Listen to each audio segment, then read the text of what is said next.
All right, everyone, welcome to the Hummingbird's Nest. This is our first video interview. I am very happy to have with us Gonzo. Gonzo is a multi-instrumentalist, singer, rapper, real jack of all trades. So yeah, welcome.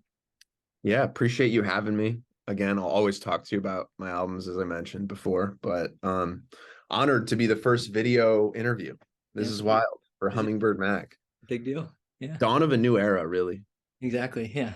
Yeah. Um, so I kind of just wanted to start out by saying congratulations on the release of this album. I know it's a big deal to you. It's the first album you've put out in a little while. How are you feeling now that it's out? Um, it's like wild to me that this album exists beyond just my SoundCloud like private playlist at this point. Um, there's a lot of people in my life, like everybody on the cover, has probably been listening to demos and shit that I've been making for, like you said, like 3 years now. And there was definitely a moment where I wasn't sure if it was ever going to come out, Mm-hmm. and had some like major life events go down that kind of inspired me to finish it up. And I'm so glad I did, because it's been like the best week ever since it came out, and I've been reconnecting with everybody. And I don't know, it's just been like this unexpected like vehicle in my life to like bring people together that I missed. So it's been Mm-hmm. really nice. That's dope. Yeah, something that I remember about kind of your rollout and how you describe the album art is that it has, I don't know if it's all of the people that worked on the album with you, but like at least many of them. I guess what led you to want to present the album that way? um I think we talked when I put out None the Wiser about how like my creative process at that point in time was super just insular. It was super inside of my own room. It was like I felt like I needed to make all of the beats, and I felt like I needed to like mix and master everything and record all the vocals, and it was like exhausting. There are some people that can like really do that sustainably, and it's unbelievable to me. Like people like JPEG Mafia can Right. just kind of just shit out projects every year, and they're incredible every time, and it's all his work, and I respect the shit out of that. But for me, I think I realized at a certain point that for my own well-being and for my ability to enjoy the process, I needed to do it with other talented people. So like you said, not everybody actually is on the cover art that worked on it. I was missing John Lisi, who did bass on Blue Valentine. Word. He's incredible. Yeah. He's in New York. Hopefully going to get to play a session with him in January with Sandalwood. But Cool. John Lisi was on it, and God, Heidi was on the first track, not Hyde. Mm-hmm. Artist name was on currently. It was just like she was on background vocals, but she was incredible as well, and I really appreciate her. Uh, I don't know. I wanted it to be more of like a communal effort than last time. I wanted it to reflect the reality of what it was, and I still made like 90% of the beats, but it felt a lot less painful this time for sure, and a lot more just kind of fun. Right. Yeah. Like I remember you talking about like staying up all night making music. Like, Yeah, that's did, not sustainable. Like it's good when you're like 20 and 21, right. but you hit a point where you need to like pay bills and like, and have a life and shit. And you need to have more balance. And that was kind of like a revelation to me. Mm-hmm. So that Cool. was kind of like the thesis, I guess, of this album. Mm-hmm. That's dope. Um, I feel like we've talked before about you like saying that I feel like the word perfectionist gets thrown a lot around a lot, and I'm not assigning that by any means, but I guess after working on this project for so long, how do you kind of just take your hands off of it and say it's ready to be out there? Ready? Honestly, that's a weird question, because some of the songs were like done, like Nylon String was done in 2021.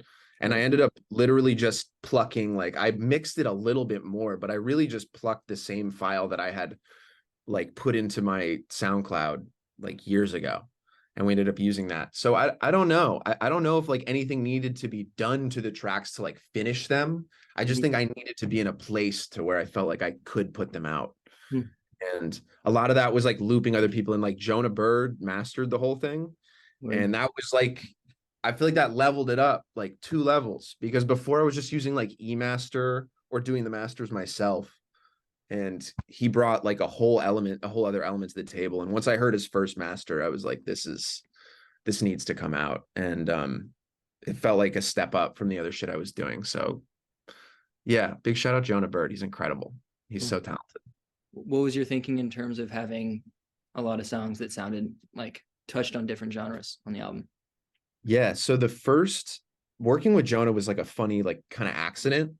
So I had written this song over a beat he made 3 years ago, which was the verse to Baktun, which was the second track that he produced. Mhm. And we were just kind of sitting on that. It was like a whatever, like it was just a 16 bar verse. Mhm. Um, and I hadn't heard from him in like a year. And he is probably an exaggeration a little bit, but like close to a year. And he sent me just out of nowhere a file. And it was the verse um, that I had recorded all those years ago, pitched down over a completely new beat. And I Mhm. was like, this is incredible. This is crazy. And it happened to hit me like at the time where I was like getting all the other tracks together and like kind of Mhm. figuring out what this was. And he said that, and I was like, this has to be in it. This has to be an interlude. So we like touched it up a little bit. I sent over, there's like a marching cadence in the beginning. There's like a army marching cadence that I chopped up and threw in the intro. Mhm. Um, and then we like talked about it, but he really did like 99% of that track. And then once we finished that, I had the idea that it could be like a pairing, that there were two tracks like that could be kind of interludes. They're like 3 minutes long, but to me, they're interludes. Mhm. Um, and the first track was just like a response to Baktun. Message at the Tone Mhm. was the other one, which I think is beautiful. I think he did an amazing job on those tracks. And I hope that the flaws in my mixes don't get like exposed by how great his mixes are, because like his snares are ridiculous always. Absolutely. Yeah, I mean, the whole album sounds really good. Thank One, you. Very sweet. yeah, I don't know if it is like a sample or how you put it together, but um the on the last song, Speaking Terms, Mhm. is that a sample on there? Or like how did you put that song together? Yeah, that was like it's a sample from a Frank Dukes song. Um, who's like a famous like sessions artist and producer. He's like amazing. But I got a Frank Duke sample, and then I layered like 15 different just riffy guitar things over top of it. Uh, and then I had that song like kind of stowed away for a while, and I wasn't sure about it. It was just the one verse in the beat for a long time. And then once I saw Mason, I reconnected with Mason. I mentioned this to you beforehand, but I reconnected with Mason in Wisconsin, and I showed him the song, and I realized that I really wanted him on it, and he did an amazing job. He did all the guitar solo breaks in that song he did. Um, Yeah. and it was just fun to work with him. He's in a band called Good Tree now, which is great. But yeah, so I got Mason on it, and then I wrote the second verse and got the hook together, and it became a full song. But yeah, for a long time it was just the sampled beat and the first verse. Yeah, I mean, I feel like it is a dramatic song in the best way I can say it. Like it works Yeah. really well as the album's closer. Um, Yeah, thank you. I feel like the last three tracks on the album to me feels like a pivot, just kind of emotionally. mhm. Um, because the first whatever seven songs are like they're not all that happy, but like they feel a little bit more upbeat and optimistic. And then I feel like once we get to Baktun, it kind of pivots and is a little bit more reflective, I guess, than the other tracks. Like Speaking Terms feels like a period at the end of a sentence instead of an exclamation point, if that makes any sense. Really.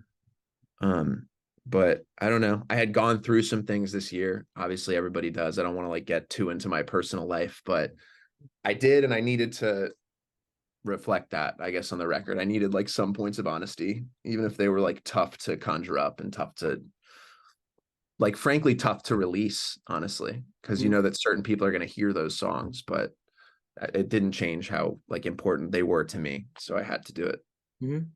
Yeah, yeah. I mean, respecting that we don't need to get too deep into it. Like one of my notes about Speaking Terms is like this sounds like therapy to me. And Yeah, it was yeah, it was yeah. probably, especially that second verse was conceived through many hours of therapy, so Heard. yeah, Yeah, that's what we got that's to do. that's a good equation to it, honestly. Cool. Another song that really jumped out at me was Graffiti. I think like the vocal layering going on in that song, like I think Norel really did a great job there. How did that song come together? Yeah, so that was again a beat I made a while ago. A lot of my songs are like cobbled together. I'm realizing now as I'm like going through, but it was a beat I made a while ago when I was still at school, actually, graduating last year. And yeah, I had the song, and then once I moved to Los Angeles, I wrote a verse and a hook, and I was sitting on that for a while. And Norel actually helped me with 19 Years. She did background vocals on the Right. song 19 Years, which was on my first EP. Um, and I hadn't seen her in literally 6 years. We went to Spirit Jazz Fest together with Michael Barsky, who you know. Yeah. uh, Okay, that's dope. 6 years ago. We saw like Erica Badu and Wow. Daniel Caesar. It was a really good show, but I hadn't seen her in forever. Hmm. And we like text every now and then. Um, but I really wanted her on it. I had a rap verse on that song. There's a version of that song that has just an extra verse, and it was like kind of corny, and I didn't like it at all. So I scrapped it after many hours of deliberation. And then I sent it to Narelle, and she actually flew out to LA while she was like on a family trip. She diverted a flight to come see me. Mm. And we wrote and recorded that verse just in like an 8 hour session here one day. And it was amazing. Like I wanted to like capture how like powerful her voice is. And I feel like all the layers and everything kind of leans into that. We Hmm. had to we had to like set the mic up kind of far from her face because Norel like has a powerful, like she projects when she sings. Hmm. And I feel like we got it. There's no like clipping on the track. It's like the harmonies are impeccable. Like she's really amazing. Uh we have a couple other songs that we've been working on together, just her music, and it's like more amazing. So I like really can't wait to put that out. Um, but yeah, I just hope I get to keep working with Norel because she's incredible. Yeah. Hmm. Cool. Yeah, Like and I one of my saw favorite voices I think I've worked with, honestly. definitely. Yeah, she's really great. Um, I saw also online that y'all did a So Far show Yeah. days ago. Like, how did that come together, and how was it? Yeah, Norel's like a so far artist in DC. She's like registered in DC because you have to like audition kind of. You send in like videos of you performing. Mm. Uh and yeah, she came out to LA and was just like industrious enough to like set up another show and reach out to the right people. And I guess it transfers like wherever you are in the country if you're a so far artist. Mm-hmm. And we played with two other acts. One was Valley Boy, and he was incredible with the voice of an angel. Like he has this song, he's this EP. Just want to shout this out. He's this EP called I Met God that I've been listening to nonstop for the last like 3 days. Cool. Uh, the song I Met God is crazy. And the band before us was Soft Street, and they were also really good. And they were opening for like Hiatus Coyote, I think, for a while, which Cool. was cool. Now they have like a residency, but they were also amazing. And it was my first So Far show. I'd never done that before, but it was cool. It was like on the back patio of this like Hills mansion, and they had all these like rugs set up. It kind of looked, my buddy hit me up when he saw a picture of my story. He was like, kind of looks like a cult meeting. You've only had the album out for like 3 days. It's crazy you already have that. But it was good. It was a good time. Everybody was so sweet. It was like 40 degrees, so we were cold, but yeah, it was fun. It was good just to play live again. I've been doing that enough. Yeah. Yeah. How did you like which songs did you play? How did you decide on that? I mean, she was here for like a week just hanging out, and we jammed like every day. I bought a drum kit for my birthday, which was the 17th. Yeah. Happy birthday. Um, thank you. But that's been like kind of a game changer. I haven't had a drum kit since I was in high school, so Good. just having that's kind of liberating. And we've been like setting up mics and recording for the upcoming Sandalwood album, which is gonna have a lot of live drums on it. So we're just trying to level up. But it was great to jam with Narelle and great to see Narelle. And I'm sure I'll see her again when I come back home for sure. And that'll be good. But yeah. Sweet. Yeah, you mentioned drums in high school.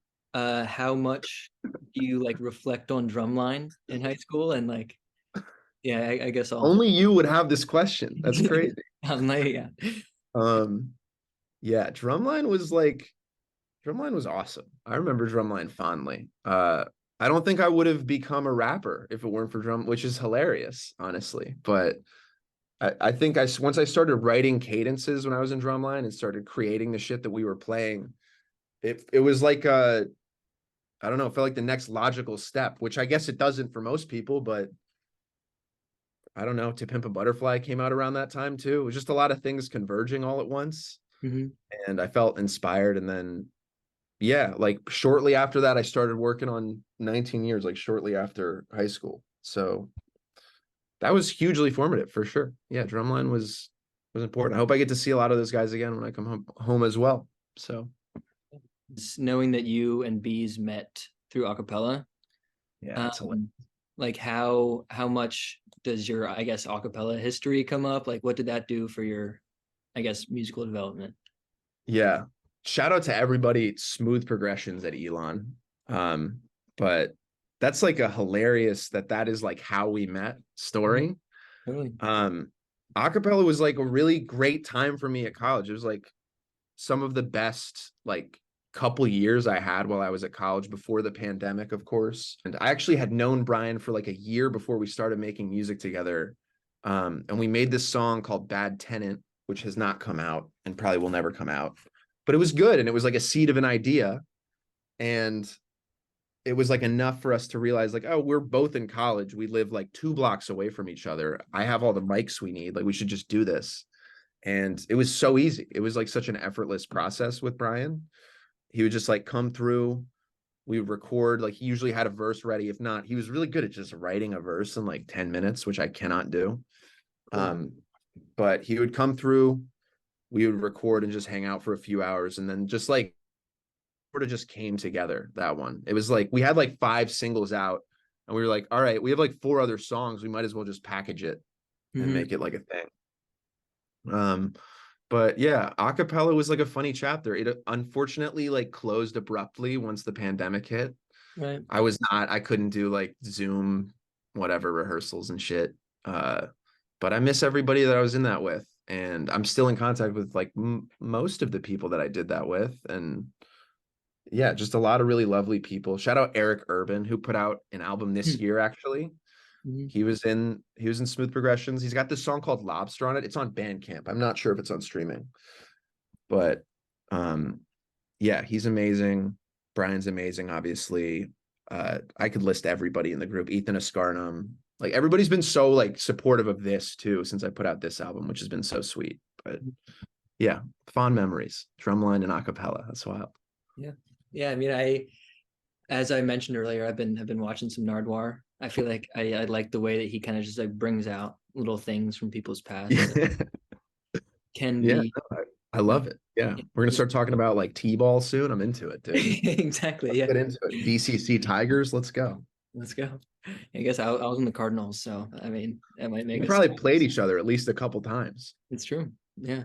Yeah, I was on the team with like Adam Geographically, yeah. Coachman, like Owen Caverly was on that team. Oh yeah, no, I remember playing against Owen Caverly. That's crazy. Oh my God. Big memory. I'm like 10 years old. Yeah, Right.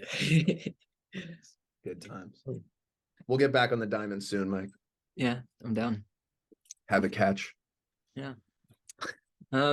Another thing that I've been curious about, because it seemed like a really cool project, but I haven't seen more from it, is Rose Tint.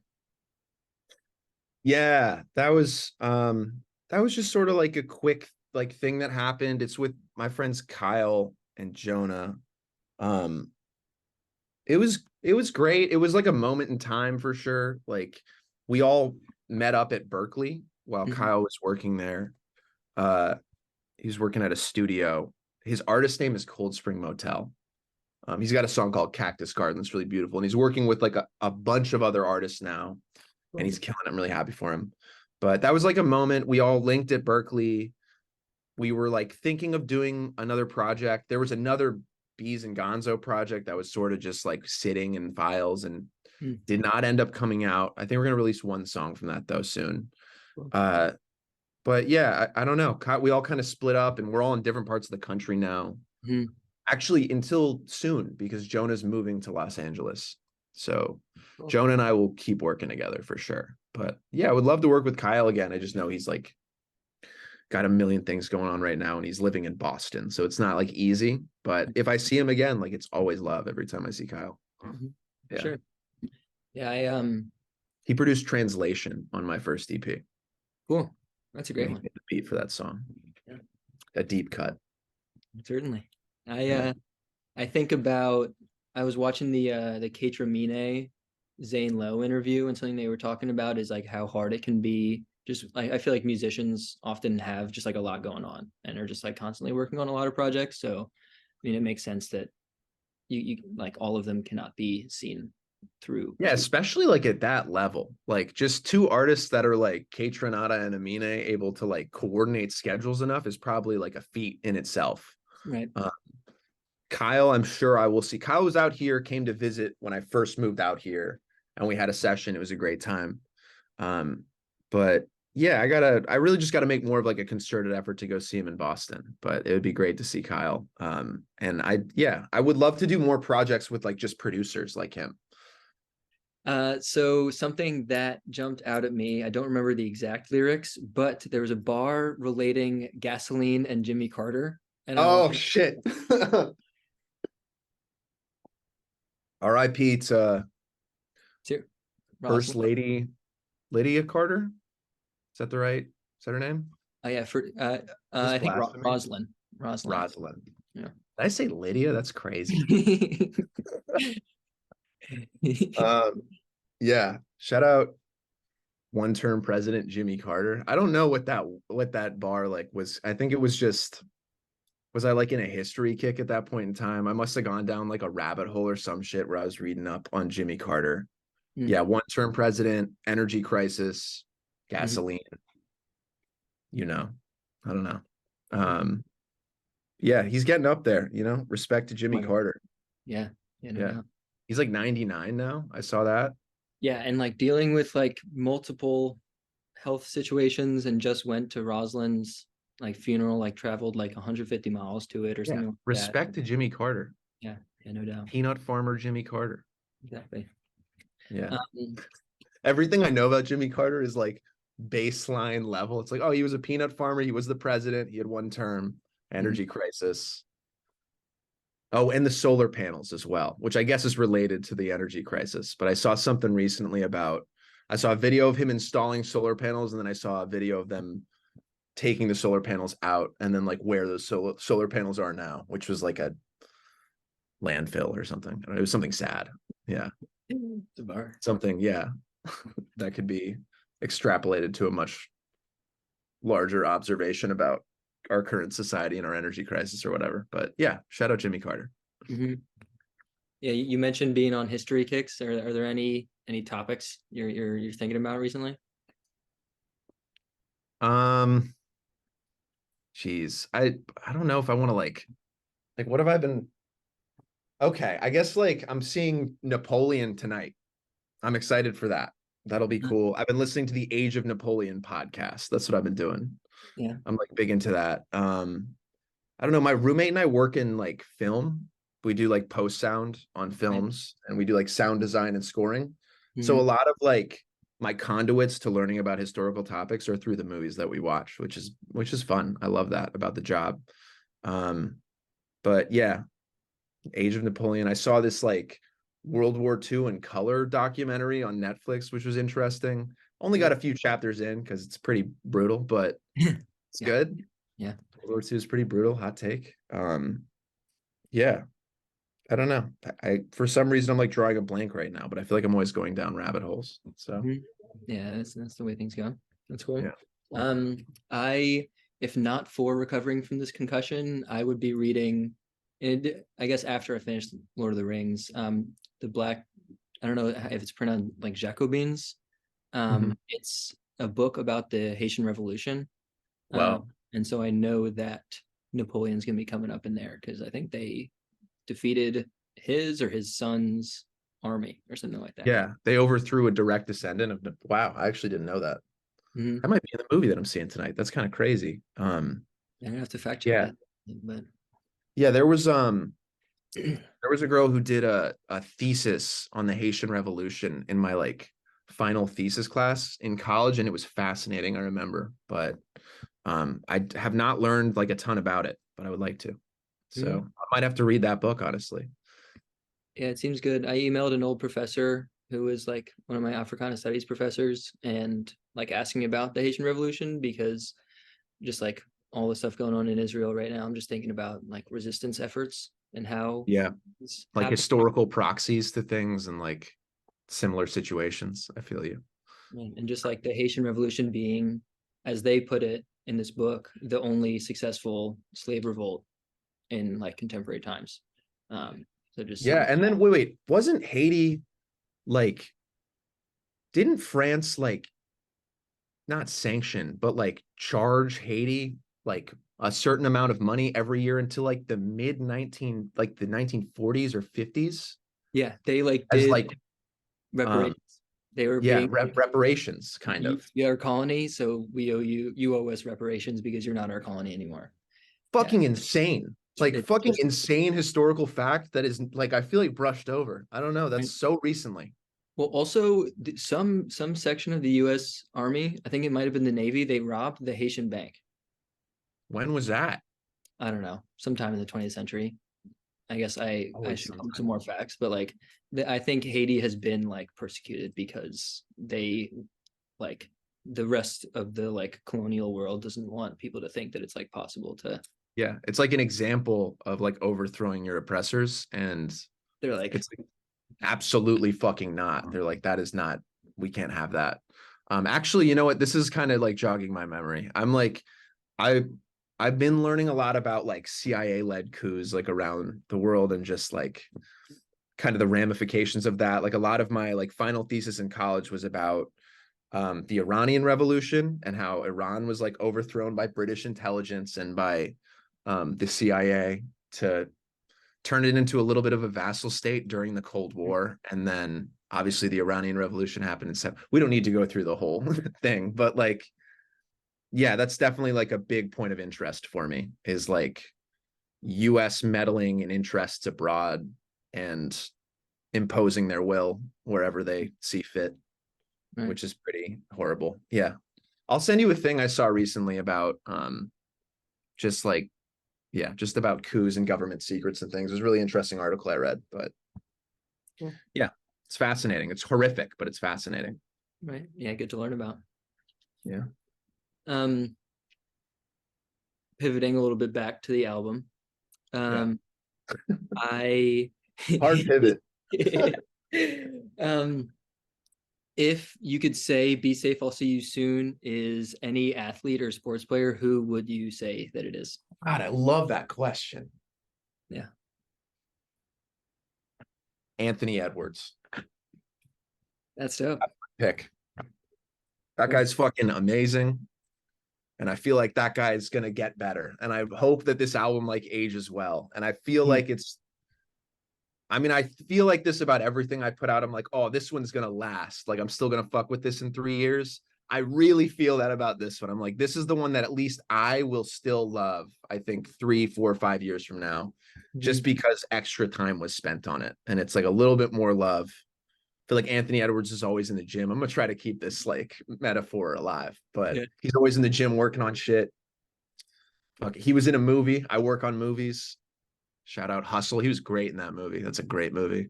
I haven't seen him. Um, yeah, Anthony Edwards is my pick. I feel pretty good about it.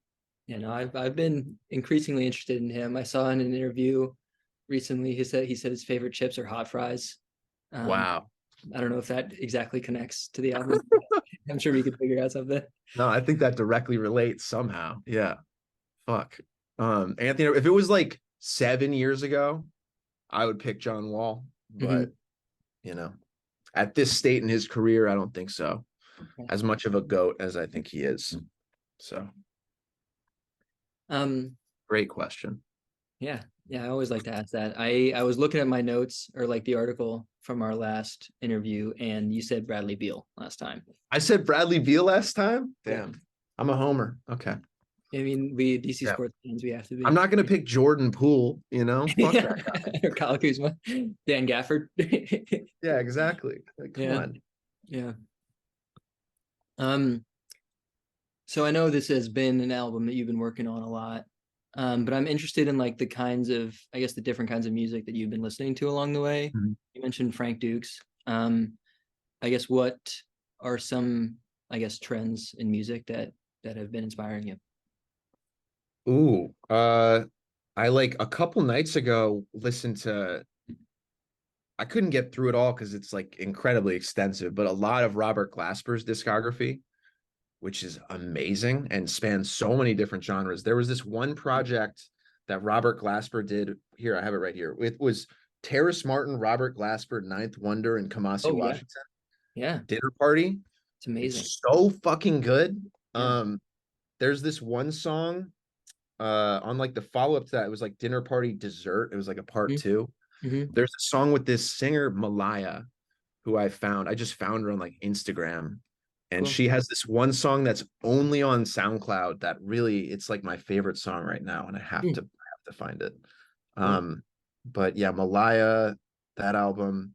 There was a Hit Boy album that came out earlier this year, just a Word. Hit Boy solo album, Surfer Drown, Hmm. that I feel like I've not seen any coverage on. Right. Um, but he's got a feature from Nas on the first track, which is amazing. He's like trading bars with Nas. He Hmm. made all the beats, obviously. He's got a great song with The Alchemist. The Alchemist raps on a song Hmm. where he makes a beat for The Alchemist. The Alchemist makes a beat for him and they rap. It's so great. I think I saw about that. Like, Yeah, that was dope. yeah, I'm obsessed with that. And I think was it Hit Boy or Alchemist? They were like calling out hella other producers. That was Hit Boy. Yeah. Hit Boy said that shit. He's like, I don't really know, dude. He seemed like a cool cat, but I never once seen Metro Boomin do boom bap. Like, that's crazy. Yeah. Yeah. Calling out Metro. I've never heard a Southside beat without an 808 in it. Like, he's just Hmm. roasting other rappers. I'm trying to pull out more. There's this artist Kemba. Hmm. It's kind of an older song, but I'm listening to the song Deadass, which is really good. Oh my God. Okay. Do you know Hmm. Benjamin Earl Turner? I recognize the name. He's like he's on a show. He's like an actor, but he's also been a rapper for a minute. He's on a show called Blind Spotting, which is based on a movie that's also amazing. But he has this song called Headspace and this music video, which is, I think, my favorite music video I've ever seen. Just period. They have like a crazy animatronic. There's like a little storyline to it. The cinematography is unbelievable. Hmm. Yeah. So shout out Benjamin Earl Turner for Headspace/Bent. I know he's got like probably an album coming out soon, but he's like the main guy I'm checking for these days, honestly. Cool. And then always Saba and JID are like, and Mick Jenkins too. Mhm. Fuck, sorry, I could go on forever. No, good. There's unlimited music out there. Have you heard The Patience? I listened to it a couple times, and sometimes with Mick Jenkins albums, I want to like it more than I end up liking it. Yeah. I love him and respect. I think Yeah. he's great. His I think 2018 album with Gwendolyn's Apprehension on it is the one that I've liked. Pieces of a Man. Right, that Yeah. one's really good. I wrote a review for that album, actually. Word. So on the Yeah. sideline. For Sideline. I wrote a review for that album. Right on. And I was a bad reviewer because everything I reviewed was just shit that I loved. So it was just like ranged from like 9 to like 10 were all of my scores. But yeah, Mick Jenkins, JID, and Saba are probably like my short list of like everything they put out forever I'm gonna listen to. Mhm. So Cool. Yeah, they're all great. I'll go back and listen to that Mick Jenkins album because I'm sure I would be yeah, down. it's really just bars. So if you're not like there for that, then like it's probably not. But it's cool. He's like screaming the whole time too. I love it. Right. That's dope. Cool. I'm gonna look at my notes real quick. Yeah.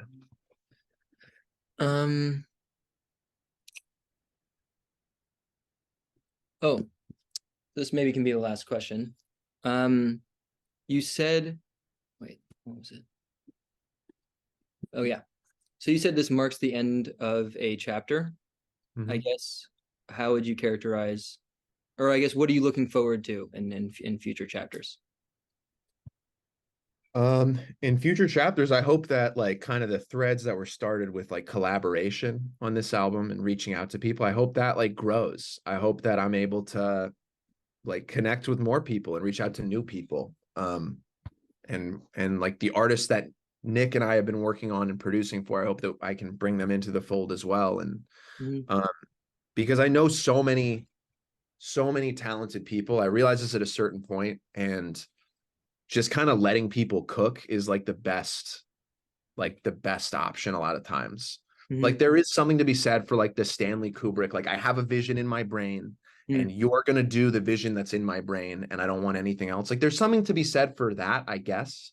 But I think for me, what's a lot more appealing is bringing in people who are more talented than me at things that I can't do and letting them bring that to the table. So I hope that in the future, whatever projects I put out, whatever songs I make, kind of reflects that. I don't want it to just be this completely alone process. Even if I make the song alone or make the beat alone, I want other people's input and whatnot. I want it to be more of a communal effort so that it's like a happier process. I don't need to suffer for this shit anymore. It can be fun, you know, and it can still be honest, which I realized at some point. Yeah, Cool. there's like a fallacy that a lot of people I think have, which is like artist needs to be like the most tortured version of themselves to put out something good. And it's true sometimes, like every now and then you'll get a moment in time where somebody is like really fucked up in a profound way and you'll get like a Care for Me. But I don't know. I think I prefer it almost when you can hear the love that was put into the record by a lot of people. It feels like warmer to me. So that's what I'm trying to do. And that's a beautiful sentiment. I feel like increasingly ever since, especially since the pandemic, like we need community. Yeah. Oh, last thing about that as well, and then I'll stop rambling. But I don't know. I had been through a lot of things, as I mentioned, and everybody goes through things. But I realized that like a certain point that I have a lot of really beautiful people and a lot of really beautiful things in my life to be grateful for. And I wanted this album to reflect that feeling a lot more than some feeling of like, you know, sadness or bitterness or whatever. I wanted the taste that's left in your mouth to be like, okay, this is good. Like there's something to build off of here. And this is not like an abyss. This is actually like, fuck, what's the, like a mountain? I don't know. How do you finish that Hallmark ass metaphor? Yeah. But yeah, I don't know. I think my sentiment maybe came across, but that's how I feel. Totally. Yeah, no, that's a beautiful way to end it, I guess, is just like that there is a lot of beauty in the world to be appreciated, and Yeah, we are just a part of it. it's a lot more fun dwelling on that than the tough stuff. Right. That's true. Yeah. Well, yeah. I guess we can leave it at that. Yeah, I think our like Zoom timer's about to run out, unfortunately. But I appreciate you so much, Mike. Thank you for having me. Thank you for always giving love to the music that I make. You don't have to do that, and I really appreciate it. Always, I'll always talk to you about this stuff. Yeah, shout out Hummingbird. What's the event you're doing again this week? I want you to Transcendent, our fundraiser for the Trans Women of Color Collective. Yeah, we've got some performances that will be up by the time this comes out. So sweet, amazing. Look forward to it. Yeah, hope I get to talk to you again soon, dude. For real. Yeah, I don't know, just like the genocide's pretty horrific and Free Palestine and all that, and I feel like every day I see something that upsets me viscerally more and more. And I don't know like when it would end or how it would end, but it's horrible. So I just felt like I needed to say something. I don't know. There are people that are a lot more informed on it than me, but yeah, Free Palestine till it's backwards. Absolutely. Yeah, I can attach. I found some like good like Google Drive resource lists of like stuff by Palestinians. So I can attach that to the video and stuff. That'd be great. But yeah, it's important to speak on. I feel like despite the fact that like so many Americans want a ceasefire, it's still like taking so long to like get our shit together. And Yeah. like maybe it won't, because the like foundational like wrongs of this country are like still unresolved. So how can new wrongs be resolved, I guess? Yeah. But like that's why we got to speak up about it.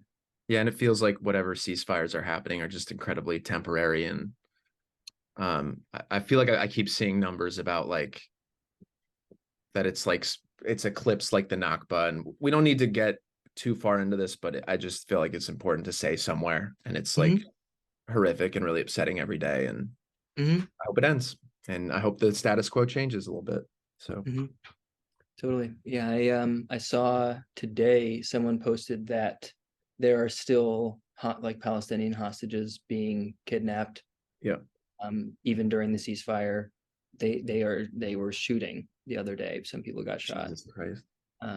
during the ceasefire. So we can't like think that like Netanyahu is just gonna like play by the rules just because Biden's like we need a ceasefire. It's like shit needs to get serious. Yeah, and yeah, who's a little bit of a fascist. Yeah, yeah. I don't know. It's horrible. It's really tough time right now for a lot of people. And just like grateful for the life that I have and aware of what's going on. So yeah, I mean, and I think it's like important to like I like the way that you were talking about it like 10 minutes ago about the music and yeah, what it has, I guess, taught you and what you've been thinking about around it is that there is so much beauty in human life and like we need to be cultivating that because when we forget that there is so much of that, that is when these fascist evil forces are like yeah, kind of bearing down on us the most. rain down hell. Yeah. So yeah, it's important to like preserve that beauty. And yeah, a lot of it's getting destroyed, but we'll see what happens. But yeah, like you said, hopefully like resources, we'll post resources with everything. And yeah, just felt like I needed to say something, you know. No, I appreciate that. It's worthwhile. Cool. Yeah. Well, we can leave it at that. Thank you everyone for watching the first video interview for the Hummingbird's Nest with our good friend Gonzo. Make sure to go stream his new album, Be Safe, I'll See You Soon. It's a really beautiful one. And yeah, thank you for tuning in. Yeah. Thank you for having me again, dude. This was awesome. We'll do it anytime. Appreciate you as always. Absolutely. Yeah. Yeah.